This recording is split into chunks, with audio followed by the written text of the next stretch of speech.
toute larme va être essuyée de notre face et nous serons dans sa présence continuellement. Ça vaut la peine que nous endurons ce que nous endurons aujourd'hui. Amen. Regarde juste ton frère ou ta soeur, dis sois fortifié.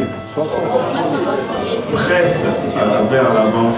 Il y a un grand prix, il y a une bonne couronne qui est établie devant toi. Tes épreuves vont produire quelque chose de glorieux. Amen. Mais allons dans Genèse 1, verset 26 aujourd'hui. Je vais essayer d'être très bref. Genèse 1, 26. La Bible nous dit ceci. Puis Dieu dit, faisons l'homme à notre image, selon notre ressemblance, et qu'il domine. Que tout le monde dise qu'il domine. Qu'il domine sur les poissons de la mer, sur les oiseaux du ciel, sur les bétails, sur toute la terre et sur tous les reptiles qui rampent sur la terre.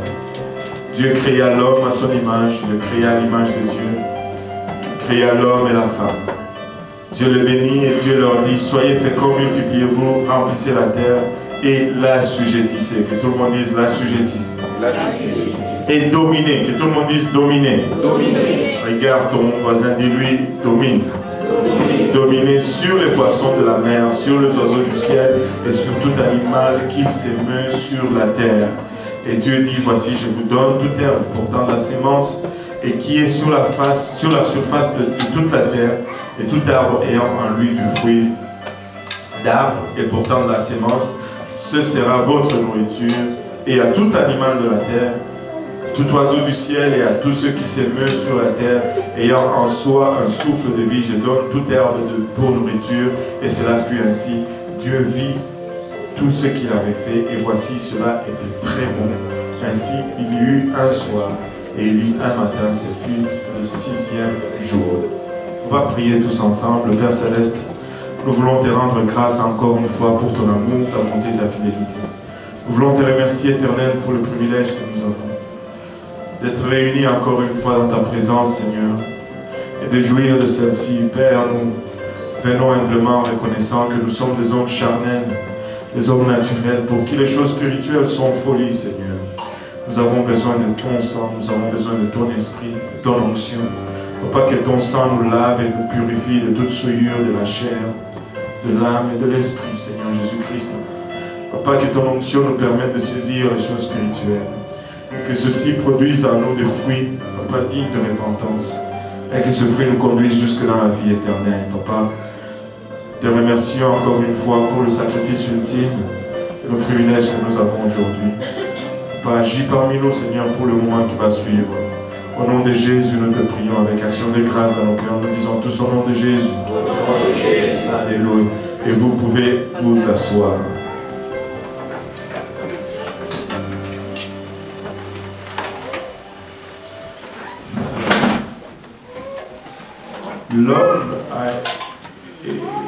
L'homme a été créé à l'image de Dieu.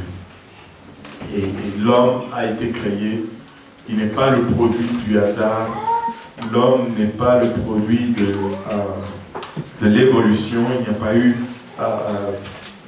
un vent cataclysmique qui aurait secoué une poussière qui serait apparue de nulle part et qui aurait formé la terre, ensuite des pétards, ensuite des poissons, et par la suite l'homme.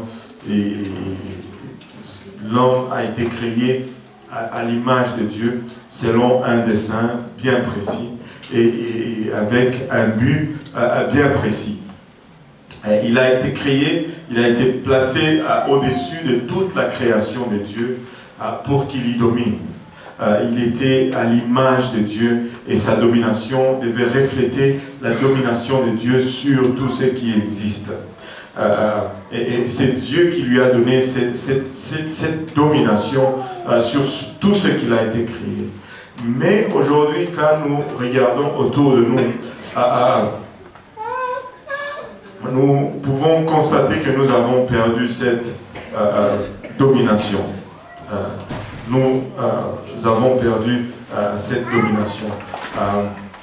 Maintenant, comment est-ce que nous sommes arrivés à perdre cette domination? Genèse chapitre 3, probablement une des parties la plus sombre de l'histoire de l'humanité. Le serpent ou le diable, sous forme de serpent, est entré dans les jardins d'Éden et a fait une offre à l'homme, ainsi qu'à sa femme. La Bible nous dit, Genèse chapitre 3, verset 1, le serpent était le plus rusé de tous les animaux des champs que l'Éternel Dieu avait fait. Il dit à la femme, Dieu a-t-il réellement dit, vous ne mangerez pas de tous les arbres du jardin? Il a remis en question la parole de Dieu. Et au fond, après avoir remis en question la parole de Dieu, il a créé un doute dans le cœur de la femme. Et après, il lui a fait cette offre alléchante. Alors le serpent dit à la femme, vous ne mourrez point. Au verset 4. Mais Dieu sait que le jour où vous en mangerez, vos yeux s'ouvriront et que vous serez comme des dieux connaissant le bien et le mal. Et là, le serpent, au fait, qu'est-ce qu'il est en train de faire? Il vient voir l'homme et la femme et lui dit, est-ce que vous êtes bien là où vous êtes? Dieu vous a placé là où vous êtes.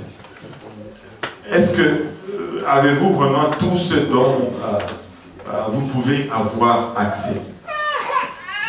Et la femme dit, ben oui, sauf que il y a seulement cet arbre que nous ne pouvons pas avoir accès. Et le serpent lui dit, savez-vous vraiment pourquoi vous n'avez pas accès à cet arbre? Parce qu'il y a quelque chose de meilleur que vous pouvez avoir en ayant accès à cet arbre. Au fait, qu'est-ce que le serpent est en train de faire? Il est en train de lui offrir d'échanger. Tu as une domination, mais regarde ce que tu peux avoir à la place. C'est beaucoup mieux. Et ce qui est frappant dans ceci, c'est que quand on lit le verset 6, la femme vit que l'arbre était bon à manger, agréable à la vue, et qu'il était précieux pour ouvrir l'intelligence. Ce sont toutes des choses temporaires, des choses qui se rapportent vraiment à la chair. Elle prit de son fruit et en mangea. Elle en donna aussi à son mari qui était auprès d'elle et il en mangea. L'homme qui était dans un état où il avait une domination sur tout ce que Dieu avait créé, se retrouve en train d'échanger pour quelque chose de temporaire. Littéralement, il est en train de changer l'invisible pour le visible. Il est en train d'échanger le spirituel pour le naturel. Et en acceptant cet échange, nous avons perdu la domination que nous avions. Le péché est entré dans le monde. À la place de l'éternité, nous avons récolté la mortalité. À la place de la domination, nous avons récolté la faiblesse. À la place de la paix, nous avons récolté la crainte. À la place de la provision, nous avons récolté la peine de travail. Et nous avons perdu juste parce que nous n'avons pas fait un très bon échange. Nous avons échangé ce que nous avions pour moindre. C'est comme si tu avais quelque chose qui coûtait 20 $, mais on vient te l'échanger pour quelque chose qui coûte 2 $. Je ne sais pas si vous avez passé par là, mais quand on était petit, chez nous, l'argent, ça s'appelait les makuta. Ça, c'était l'unité monétaire. Et après, les makuta, c'était le zaïre. 100 makuta, c'était un zaïre. Et il y avait un billet de 1 zaïre et puis des billets de 50 makuta. Et très souvent, quand on t'a donné un Zahir, et t'as comme enfant, il y a ceux qui venaient te donner 2 billets de 50. Bah, écoute, toi tu avais l'impression d'avoir plus, mais alors que c'était la même chose. Mais en Sécratie, c'était pire. Non seulement ils ont perdu la domination, mais ils ont récolté moins qu'ils avaient. Et le diable continue de faire cela encore aujourd'hui. Continuellement, il offre toujours des échanges. Lorsque Christ est venu sur la terre, voyant la domination qu'il avait en lui, le même serpent s'est pointé encore une fois et lui a offert cette même échange. Le Seigneur Jésus-Christ étant conduit dans le désert après son baptême, dans le livre de Matthieu, il a jeûné 40 jours et 40 nuits, et lorsqu'il est sorti de ce désert, le même tentateur est venu pour lui offrir cette même échange.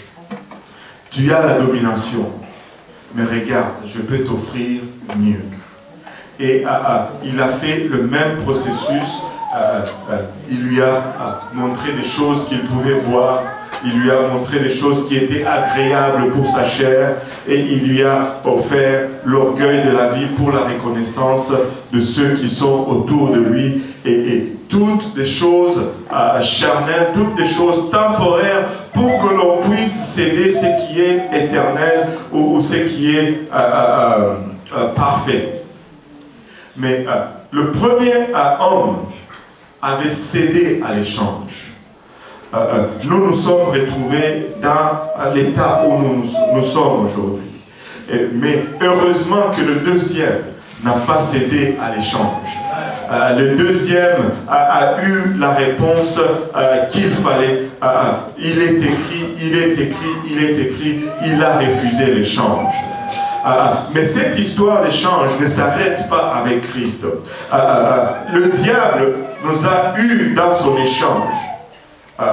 Il nous a offert le temporaire pour que nous puissions lui céder l'éternel. Il nous a offert le mortel pour que nous puissions lui céder l'immortel. Il nous a cédé la maladie pour que nous puissions lui céder l'état parfait dans lequel nous étions. Et nous nous sommes retrouvés mal pris. Christ est venu, il a été victime de cette même offre, mais il a résisté, il n'a pas succombé.